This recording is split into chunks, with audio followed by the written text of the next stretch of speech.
تو لیجئے یہ کتاب ہے احیاء المیت بفضائل اہل البیت علیہم الصلاۃ والسلام، تالیف عبد الرحمن السیوطی، جو مخالفین کے علماء کے دائرے میں ایک نہایت ہی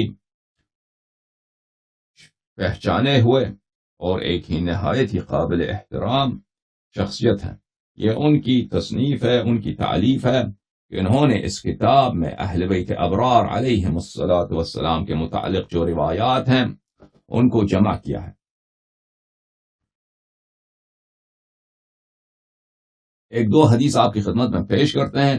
اور پھر انشاءاللہ چلتے ہیں ابو بکر کی خلافت کی طرف۔ یہ ہے حدیث صفحہ نمبر 13، پہلا حدیث۔ انہوں نے اس حدیث سے اپنے کتاب کا آغاز کیا ہے، تو کہتے ہیں کہ میں نے اس کتاب میں 60 حدیثاً، میں نے اس کتاب میں 60 احادیث جمع کیا ہے۔ میں نے اس کتاب کا نام رکھا ہے سمیتھا، میں نے رکھا احیاء المیت، مردوں کو زندہ کرنا۔ احیاء المیت یعنی احیاء المیت، احیاء المیت مردے کو زندہ کرتے ہیں، بفضائل اہل البیت یعنی وہ دل جس دل میں ایمان نہیں ہوتا، وہ دل حقیقت میں مردہ ہوتا ہے، وہ حقیقت میں زندہ نہیں ہوتا۔ زندہ وہ دل ہوتا ہے جس دل میں ایمان ہوتا ہے، ٹھیک ہے نا۔ مردوں کو زندہ کرنا فضائل اہل بیت علیہم السلام کے ذریعے، یعنی دین سارا کا سارا کیا ہے؟ فضائل اہل بیت علیہم السلام، معرفت اہل بیت طاہرین علیہم السلام۔ اگر آپ اہل بیت طاہرین علیہم السلام کو پہچان گئے تو اللہ کو بھی حتماً پہچانیں گے، رسول صلی اللہ علیہ وآلہ وسلم کو پہچانیں گے۔ اہل بیت طاہرین علیہم السلام کو اگر آپ پہچان گئے تو آپ رسول پاک صلی اللہ علیہ وآلہ وسلم کے صحیح طریقت، صحیح شریعت، اس کو بغیر کسی بدعت کے، اس کو بھی خالص انداز میں پائیں گے۔ اگر آپ نے اہل بیت علیہم السلام کو پہچان لیا تو آپ کی دین بھی سدھر جاتی ہے، دنیا بھی سدھر جاتی ہے۔ مثل اہل بیت فیکم کمثل سفینۃ نوح، من رکبها نجا ومن تخلف عنها غرق۔ حضرت سید المرسلین رسول اللہ صلی اللہ علیہ وآلہ وسلم نے فرمایا کہ میری اہل بیت کی مثال میری امت میں سفینہ نوح کی طرح ہے۔ سفینہ نوح کی کہانی یہ ہے کہ جس شخص نے بھی سفینہ نوح پہ سوار ہوا ہے، جو شخص بھی سفینہ نوح پر راکب ہوا ہے، وہ ہلاکت سے بچ گیا ہے، ڈوبنے سے بچ گیا ہے۔ باقی سب نوح کی جتنی امت تھی، سب کے سب نوح کے زمانے میں جتنے لوگ تھے، سب کے سب غرق بھی ہو گئے، ان پہ اللہ کی لعنت بھی ہو گئی ہے، اور وہ ابد الآباد تک جہنم میں بھی، ٹھیک ہے نا۔ اور اہل بیت طاہرین علیہم السلام کی مثال کشتی نوح کی مثال ہے کہ اگر آپ اہل بیت علیہم السلام کو پہچان گئے، چاہے آپ گناہ کار ہوں، چاہے آپ کا تعلق ہندو خاندان سے ہو، سکھ خاندان، جس خاندان سے بھی ہو، بیک گراؤنڈ جو بھی ہو، مالی حالت جو بھی ہو، گناہیں جتنے بھی ہوں، اہل بیت طاہرین علیہم السلام کو اگر پہچان گئے تو رسول اللہ صلی اللہ علیہ وآلہ وسلم نے فرمایا کہ مثال کس کی ہے؟ کشتی نوح۔ انسان جتنا بھی گناہ کار تھا،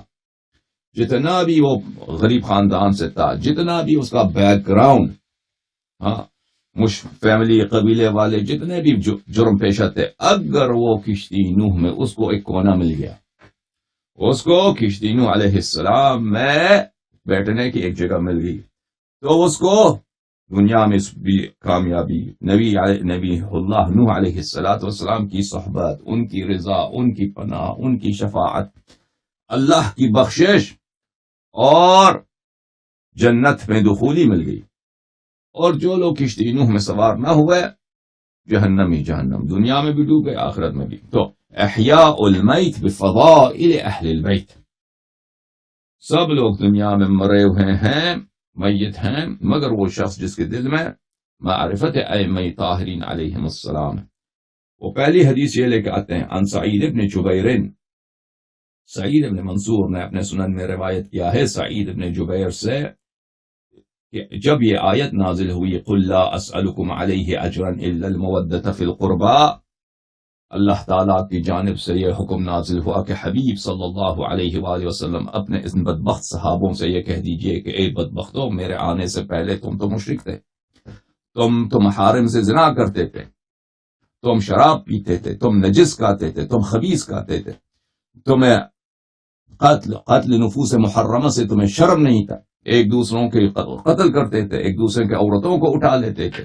اپنے محارم کے ساتھ، اپنے ماؤں کے ساتھ تم زنا کرتے تھے، اور تمہاری نسلیں بھی چلی ہیں تو اسی سے کیا ہے، محارم سے تمہاری نسلیں چلی ہیں، اور تم لوگ چکلے چلاتے تھے، چکلوں میں ملازمت کرتے تھے خاندانی طور پر، مرد و زن، تمہاری تو یہ حالت تھی، میں نے تمہیں نکال دیا اس سے، تمہیں توحید کا پتہ نہیں تھا، تمہیں خالق کون کا پتہ نہیں تھا، تمہیں اس کے صفات کا پتہ نہیں تھا، تمہیں اخلاق کا پتہ نہیں تھا، تمہیں کردار کا پتہ نہیں تھا، تمہیں طیب کھانے کا پتہ نہیں تھا، تم نجس کھاتے تھے، تمہیں خوف الہی کا پتہ نہیں تھا، تمہیں شریعت غرہ کا پتہ، میں نے تجھے اس درجے سے کہ حیوانیت سے بھی تم گرے ہوئے تھے، تم حیوان کا تم پہ بڑا شرف تھا، میں نے اس سے تمہیں نکال کر میں نے تجھے اسلام ایمان کی وادی میں متعارف کرایا ہے، اب اس کا اجر، اس کا تھینک یو، اس کا اپریشیشن میں تم سے نہیں مانگتا، ہاں البتہ یہ مانگتا ہوں المودۃ فی القربى، کہ میرے اہل بیت طاہرین علیہم الصلاۃ والسلام سے وفا کرنا، ان کی نصرت کرنا، ان کی ان سے محبت کرنا، دل سے، جان سے، مال سے، حرکات سے ان کا فدائی ہونا۔ اور پھر اللہ تعالیٰ نے قرآن مجید میں فرمایا قل ما سألتکم من اجر فہو لکم، یہ بھی جو میں نے تم سے طلب کیا ہے کہ تم اہل بیت طاہرین علیہم الصلاۃ والسلام سے مودت رکھو، ان سے محبت رکھو، یہ بھی تمہارے ہی لیے ہے، تمہارے ہی منفعت کے لیے ہے، تمہارے ہی منفعت کے لیے ہے، اس سے ہمیں کوئی فائدہ نہیں پہنچتا، اس سے اہل بیت علیہم السلام کو کوئی فائدہ نہیں پہنچتا، اور یہ سب کے لیے ہے، پوری انسانیت کے لیے۔ انسانیت والے تو سمجھتے نہیں ان باتوں کو، مسلمان بھی ان باتوں کو تو نہیں مانتے۔ شیعوں کو کہتا ہوں، اے شیعو یہ نہ سمجھنا کہ تم نے اگر اہل بیت علیہم السلام سے محبت کی، تم نے ان کے راستے میں ایک قدم اٹھایا، تم نے اگر ان کی بظاہر، تمہاری تو نصرت تو ہے ہی نہیں، ناصر تو ہے ہی نہیں تمہارے میں، ٹھیک ہے نا، اگر کبھی تم نے ان کے راستے میں قدم اٹھایا، ان کی نصرت کرنا ہے، کیا تم نے کبھی کوئی ہلکا پھلکا، وہ تو ہوتا نہیں تم سے، نہ تمہاری مولویوں سے ہوتا ہے، نہ تمہارے عوام سے ہوتی ہے، اگر کبھی کیا تو اس کا فائدہ تم کو پہنچتا ہے، اگر وہ تو فرض ناممکن ہے، فرض محال ہے، کیونکہ شیعوں کا اہل بیت علیہ السلام سے کیا واسطہ ہے آج کل کے شیعوں کا؟ بہت ہی کم، صرف نام پہ اہل بیت علیہ السلام کا نام کبھی کبھار آتا ہے، نہ عمل میں اور نہ یہ منہج میں ان کا اہل بیت علیہ السلام سے کوئی ربط ہے۔ بہرحال یہ اور درد ہے۔ تو جب یہ آیت نازل ہوئی ہے میرے محترم ناظرین کہ اللہ نے حکم دیا کہ اے مسلمانوں، نبی کریم صلی اللہ علیہ وآلہ وسلم کا اجر، ان کی سے اپریشیشن کہ یا رسول اللہ تھینک یو، یا رسول اللہ شکران، ان کا شکریہ کا طریقہ کیا ہے؟ ان کے شکریہ کا طریقہ یہ ہے کہ اہل بیت علیہم السلام کی نصرت، ان کی مودت، ان سے وفا، ان سے دوستی، ٹھیک ہے نا۔ تو جب یہ آیت نازل ہوئی تو صحابہ نے پوچھا کہ یہ قربا کون ہے، یہ قربا کون ہے، یہ القربا کی بات ہو رہی ہے۔ فرمایا کہ یہ قربا اہل بیت رسول صلی اللہ علیہ وآلہ وسلم، قربا رسول صلی اللہ علیہ وآلہ وسلم ہے۔ پھر دوسری حدیث میں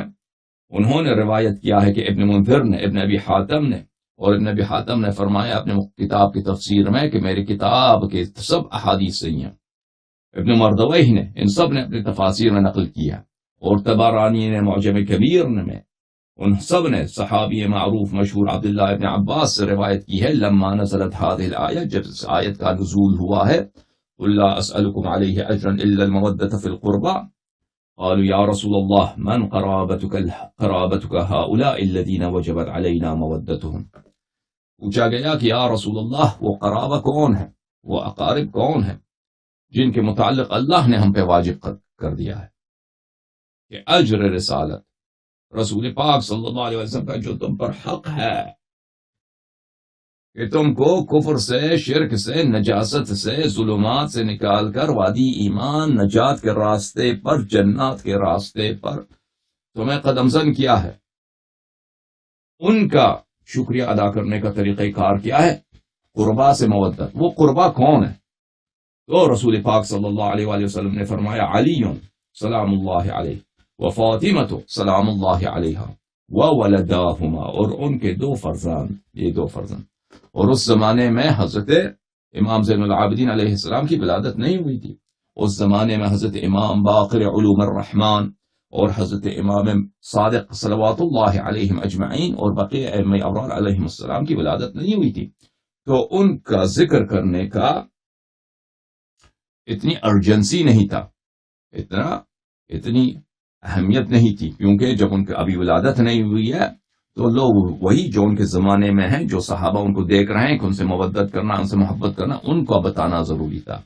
وَإِلَّا ہمارے پاس روایات متواتر ہیں کہ ان فضائل میں اور ان اوصاف میں اور ان منازل اور مراتب میں 12 امام رسول پاک صلی اللہ علیہ وآلہ وسلم کے شریک اور ہم مرتبہ ہیں۔ اچھا، یہ اس مقدار میں اکتفا کرتا ہوں، اس سے زیادہ اس موضوع پر، اہل بیت علیہ السلام کے فضائل کے موضوع پر بات نہیں کرتا، کیونکہ اہل بیت علیہ السلام کے اعداء اور ان کے دشمنوں کا متعین بیان کرنا اتنا ہی ضروری ہے جتنا ان کے فضائل بیان کرنا ضروری ہے۔